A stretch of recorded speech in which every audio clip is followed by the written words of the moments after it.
So thanks all of you for joining. And a first question to all of you, so feel free to step in. The first one would like to have a warm reaction on the moving policy roadmap. What do you think about it? Is there something missing? Is there something that you absolutely agree with? So what's your reaction on that?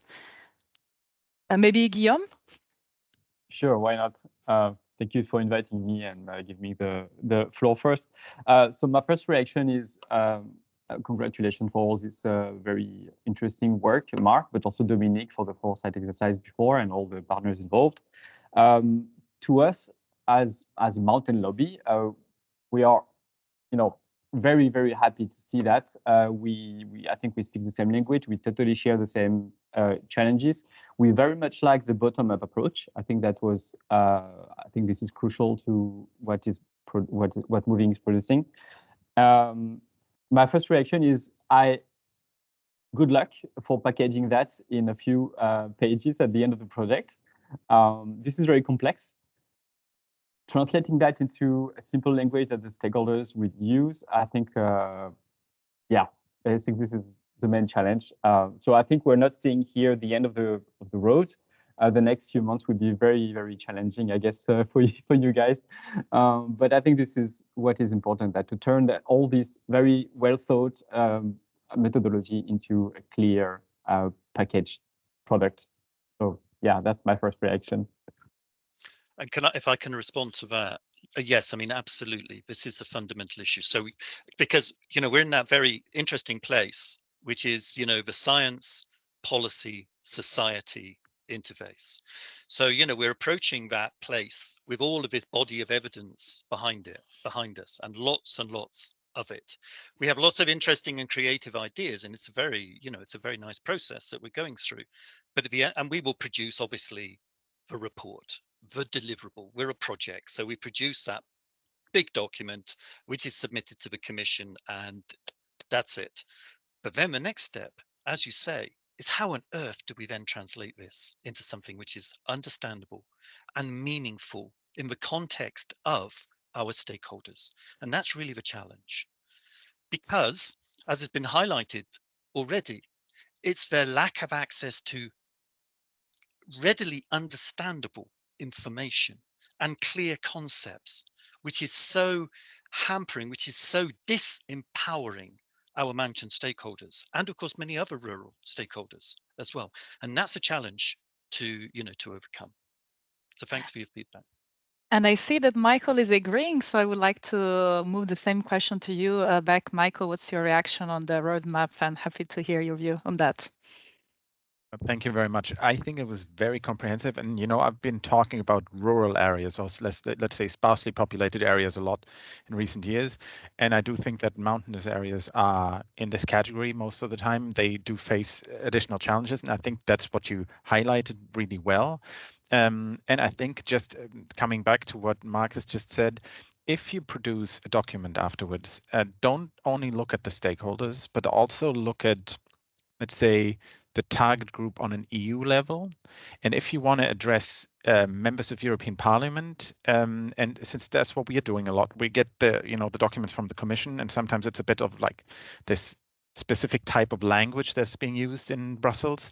And what we're trying to do is to boil that down to the language of the people, and really, really, really go to the European Parliaments, to the members of the European Parliaments with this, let's say, very simple language, because the more complex it is, the more difficult it is to sell, I think, in a policy context. I found fantastic. I think there's a great link between the socioeconomic aspects and the climate and environmental aspects, which I think in some points outside of this project, in some policies, sometimes it's a bit lacking. Sometimes policies only focus on one aspect, but not the other. So I therefore like the idea to set this up through building blocks. And I do particularly like the idea or the focus on infrastructure and local governance and decentralization. Because, and I can come back to that a bit more later, but I can tell you what we see is that local authorities and sometimes regional authorities are more and more struggling to pay for infrastructure and for services. due to rising cost, be it inflation, be it energy cost, energy prices, and so on. And I think, providing, let's say, infrastructure, and especially in those places where there are not a lot of people who can pay for it through fees, will be crucial in the future. And this is something that I think the Commission will have to look at when they look at, let's say, sparsely populated areas in particular. Thanks. Again, thanks for the feedback, and I'm glad you appreciate our focus on the bottom up, and our focus on pushing responsibility as close to the ground as possible. We like very much this idea of active subsidiarity, of working, but we are also very, very aware of the fact that there are huge differences in capacity within not just rural areas, but actually within mountain areas itself. And already certain mountain regions have benefited from a targeted policy support. I mean, Alpine region immediately and obviously comes to mind. Now, I'm sitting here at just under 1,000 meters in the Romanian Southern Carpathians. Last week, I was in the Swiss Alps, and the difference, the disparity is mind-blowing. It's mind-boggling. We need to address the disparities which exist within our mountain territories. And I'm sorry to say that we need to move on from focusing upon the Alpine to other important mountain regions. Thanks, Mark, and thanks, Michael. And going back to you, Klaus, do you think that something else should be added in this policy, a roadmap also from the ongoing discussion at the Committee of the Regions, or something should be better underlined? What's your view on that? Yeah. Well, first of all, also congratulations from my side. And I especially totally agree with the proposed change of narrative to go from the perspective of rural mountain areas as being regions with a geographic handicap, as it's often called, to regions that can positively contribute as rural areas in general. I think that's very important. From what you presented, I see many converging points with what is being discussed or what has been discussed in the COR, especially the cross-cutting nature and the policy mix that is needed. I mean, preparing for this seminar, I looked up our opinions, and you find opinions from the Kota Commission, from the NAT Commission, from SEDEC on tourism, and so on and so forth, that mention mountain areas. So I think that's very important to keep that in mind as the long-term vision as such does for rural areas as a whole. I would really like to support Michael's point about the language of your report. Think also about COR members, about regional authorities that have to understand what is at stake and what they can do with your proposals, in order also then to lobby EP members or other decision makers at national level. So I think that's really important, that they understand what's in it for them. Talking about interconnections, I would also like to draw attention to our ongoing opinion on a just transition for all. I mean, it's not as such an opinion about mountain areas, but it clearly says that the changes in the carbon-intensive regions, which the transition is about mostly, that they will impact other regions as well. And this will include also mountain areas. And you showed it in your research as well, how much mountain areas and value chains are, connecting mountain areas to other areas and other economic areas of the EU and outside even. I think this is also an aspect that might be useful to highlight a bit more. Just a little promotional block. I will put some links into the chat, of course, but we have an opinion ongoing on the European territorial cooperation post 2027. There's a stakeholder consultation on the 23rd of May. So if you want to also already bring some input there, feel free to register. As I said, I'll put the link into the chat. Yeah, I think that's it for the moment. Thanks, Klaus. And I see quite an agreement also on key points to be further underlined when it comes to the policy roadmap, and we are hearing at that. My next question is going back to Guillaume from Euromontana, and in our policy roadmap, a really key point is about mountain value chains, because of course the nature of the project, but also because for having living in mountains, we need functioning mountain economies. But in reality, what we have seen over the last decades is just a dismantling of many mountain value chains because of market pressure, depopulation, and so.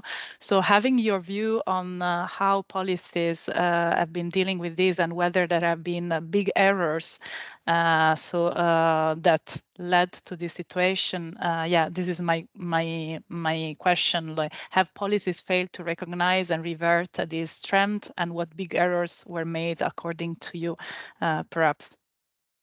Thank you, Carla. So for us, it's pretty clear that the biggest error that's still ongoing is the lack of recognition and quantification of the non-economic benefit of mountain areas. And well, as mountain stakeholder, maybe we have also failed to positively change this point of view, but we have struggled for many years to make people understand that mountain value chain should not be put in the same basket as any other economic activity, because it's much more than a business. And I think this idea now is growing because of climate change, and we realize that, well, we actually have to use the mountain value chain and agriculture and tourism activities to go towards adaptation to climate change, towards more resilience in a various number of areas. So yeah, I think that was the main failure of national, regional, and European policies to recognize that. And I think it was pretty well highlighted in the presentations before from Dominique and Mark. So it's really good to see that finally there is an analysis that is taking this into account, that it's pointless to keep looking at economic numbers and figures. At the same time, I want to say that it's not a surprising failure. We are talking about very complex systems that are covering different policies, different people in charge, different expertise, different researchers.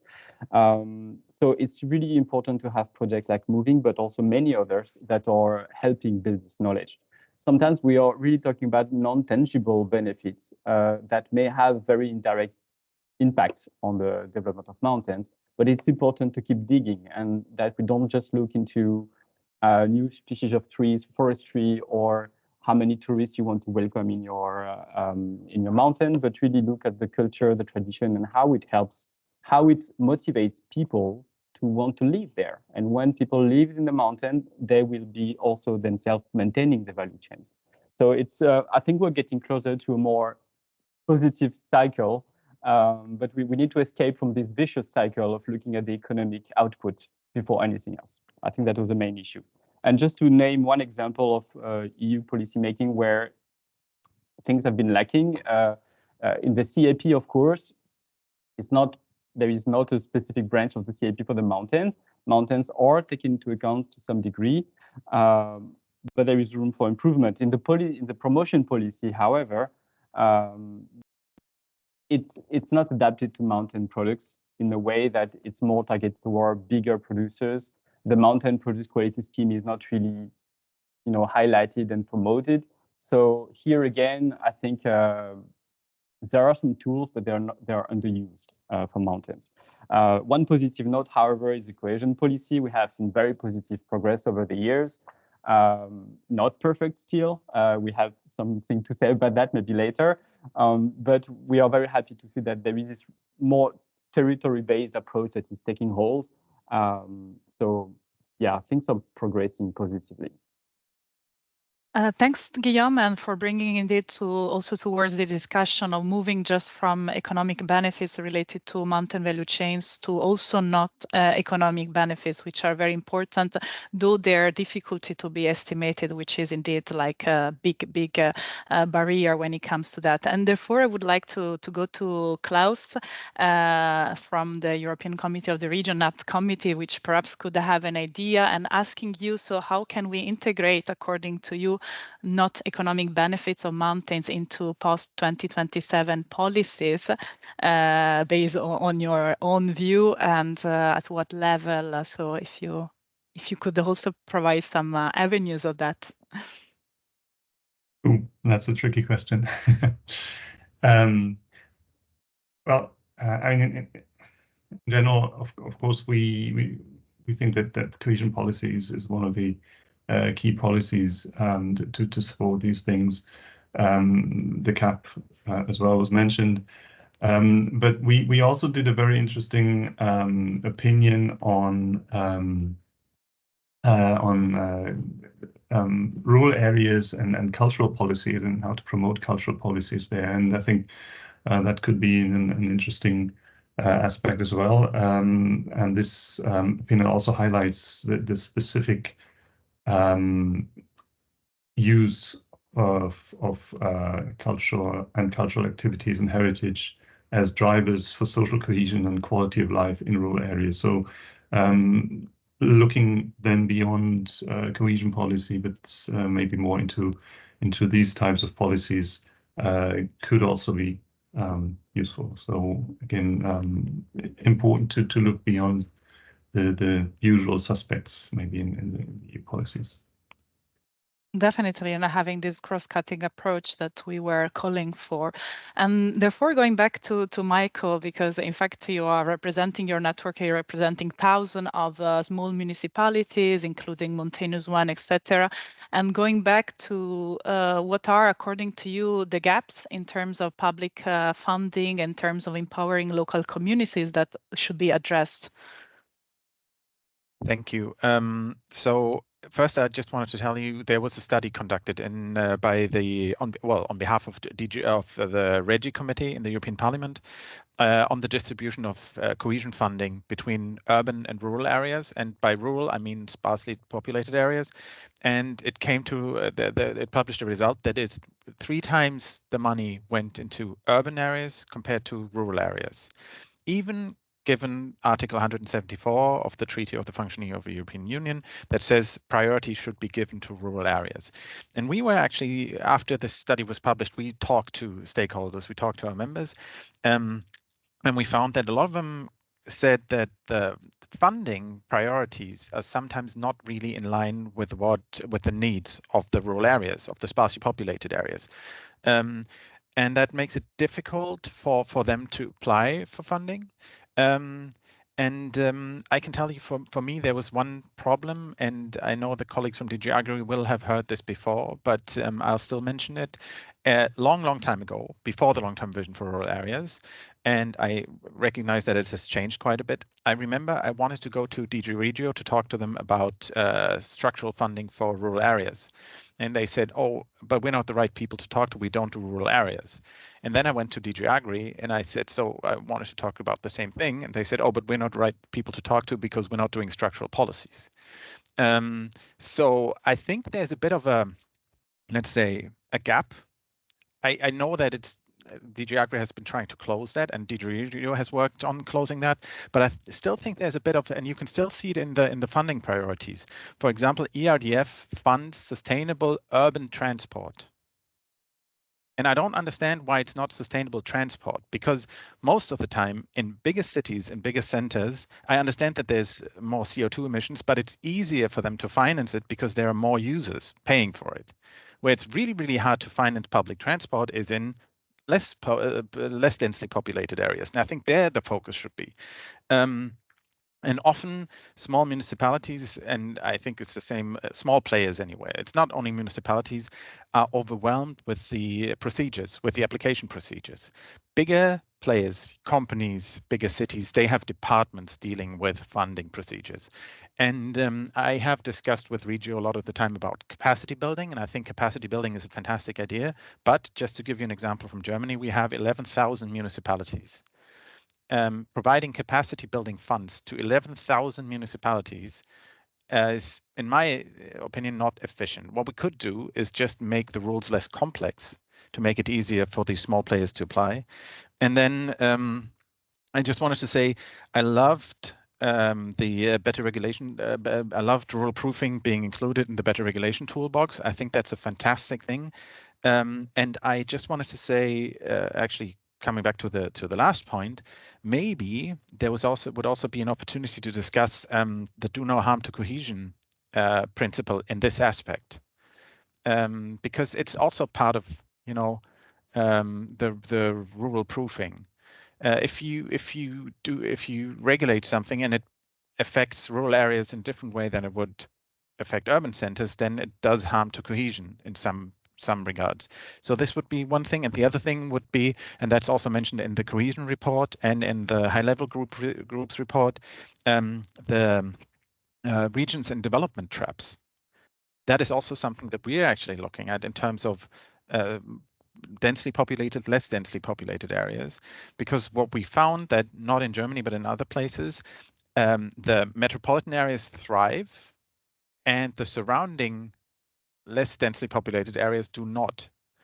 And then if you look at this as an overall region, you can't really see growth in the long term because it's only one part that will grow and the others won't. So maybe that is also something that we could look at when it comes to regions that are not only mountainous, but maybe that are a bit mixed. Thank you. Thanks, Michael. And indeed, it's not always easy to know and to move across different DGs or different institutions dealing with rural areas. But of course, we have also here Sylvia, and we just discussed about the long-term vision for rural areas, and this is an ongoing effort for facilitating that. But I think every suggestion and consideration on this point is very, very needed, in fact, openly to be discussed. My last question to all of you, and looking forward. Yeah, please. Just to say, I think Michael, you have a point that the vision was really trying to bridge, a little bit the work among the Gs, as you said, but in fact the vision and the key element was that it came out after the main proposal for policies were made. So again, we had a question on timing there that was quite important. That's why this time we wanted, with the vision, with having seen results from the vision in terms of mobilization, we wanted to try and influence the next policy debates in advance. So that's why we very much value this dialogue with you, and I mean with Klaus many times, with Guillaume, I mean with all of you, because indeed that's the good timing now to think in these terms for the next cycle of policies, when we have a vision already set out. So the objectives are there, the challenges we know. So how can we make this count in the next for the next 7 years? And as Commission, clearly we need to see with the next college that this is clear. But obviously we very much count on you as well to steer this process from your side. So just wanted to make this remark. Thank you very much. Thanks, Sylvia. And as we are quite close to the end, I have a final question for all of you moving towards the end of the webinar. So going beyond the long-term vision for rural areas, we'd like to ask, according to you, what are your vision on the future? So what direction should the post-2027 cohesion policy and CAP, that together makes 2/3 of European budget, take to support mountain sustainable development? And I will like to start with Klaus, and then Guillaume and Michael. So your final messages on that. Yeah, thanks. I think one very important point is the place-based approach, obviously, or call it bottom-up or whatever you want. Indeed, I think what Michael said about infrastructure, but also about mobility, is very, very important. And mobility obviously is one of the natural links when we talk about urban-rural linkages, maybe, but I think we should also keep in mind that there are rural or mountainous regions that need to be interconnected amongst themselves, between themselves, without having an urban center as their kind of accumulation point. So this should be also thought about. And then last point I would like to bring in is also the cross-border aspect. I mean, Carpathian region was mentioned, Alpine region, and so on. There's very often, especially mountain regions, are in a border situation, and therefore all these mechanisms that support better cross-border cooperation, be it about mobility or whatever it may be, I think they are very important to keep in mind. Thanks. Oh, my turn, Carla? Yes. Okay. So on the cohesion policy for us, I mean, for whoever is familiar with our activities, we have always had the request to have a better monitoring and earmarking of how much funding is actually going to the Article 174 areas. And of course, mountains specifically should be monitored. That's not new. We also want to strengthen keep seeing some development on the territory-based approaches and the policy objective 5 on Europe closer to citizens. These are all great tools that need to be reinforced. What I want to say is that it's not only about European policy level, it's also about what the member states do with it. A lot of good things are done on the ground already with the existing programming period. For example, there are mountain-specific operational programs that are being implemented in some countries. There are good practices. There is no need to reinvent the wheel every time. We should rather increase the exchange of good practices between member states, between regions. There are cross-regional mountain ranges that have their own operational program, and this is a good practice. The same can be said about the CAP. I mean, now we don't have very specific demands for the future of the CAP. We are closely monitoring what the discussion, which direction the discussion is taking in terms of what is sustainability, how can the non-economic benefits of extensive livestock could be integrated in the future CAP. So it's still early in a discussion, but again, we see with the existing strategic plans of the member state that some countries are doing better than others in recognizing and providing tools and priorities for mountains or for extensive livestock. So again, a lot can be improved at the member state level, and I think this is the biggest challenge because we can talk as much as we want in Brussels, make the tools as great as we can, but on the ground, this is where things need to happen, and this is the biggest challenge we are facing, is to make better use of what we have. So we have our nice European level recommendation, but we are working also very hard on trying to convince the member states to do better. So that would be my wish for the future. Definitely, I see Michael is nodding and agreeing with you. I leave you the word, Michael, for your final message on that. In fact, I'll be brief, I promise. So I fully agree. As you probably know, and as has been mentioned before, there's a very, very high risk of the centralization of cohesion policy. There is also, and that hasn't been mentioned, I think, and I don't know if anyone can mention it officially, but I can. There's also a risk of the second pillar of the CAP not being, let's say, as well. It hasn't been super strong on structural policies due to the fact that it has mostly, supported agricultural aspects. But I think there is a real risk that the structural policy aspect of this will be gone in the future. So we're at a point where the gap that I mentioned earlier will be even wider because there will be, let's say, less possibility for targeted funding for rural areas. And I think what we should do is we should really, really make sure that this, since it's mentioned in the European treaties, should be the first and foremost priority. There should be a targeted fund, wherever it may be based, for, let's say, structural policies in mountainous areas and in rural areas. That is something that we would like to see. And I would also like to mention that, I think Balázs hasn't mentioned it, but the Novakov report has said that the EAFRD, so the second pillar of the CAP, should go back to the Common Provisions Regulation where it's been taken out. That was, I think, well, I don't know if it's going to happen, but that was a good idea. And he also suggested that the co-financing rates and the regions, the what we call regionalkulisse, so the types of regions should not be developed at a NUTS 2 level, but rather on a NUTS 3 level, making it more granular. So you would have NUTS 3 regions that are actually only mountainous, that are only rural.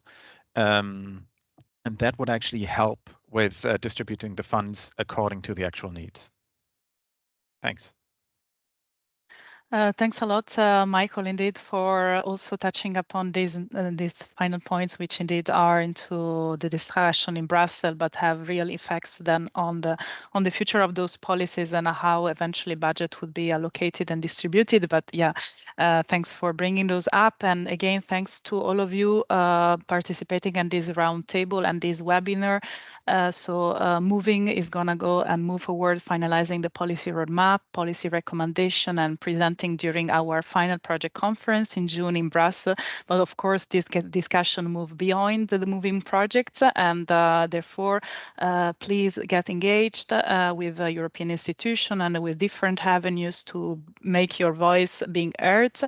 And also a small advertisement to the fact that Euromontana is organizing the European Mountain Conference in October, also on mountain economy. So perhaps another avenue to exchange good practices. And I thank you again. I will be sharing material from this webinar and the report on the coming weeks. And I wish you a nice day. Thanks a lot.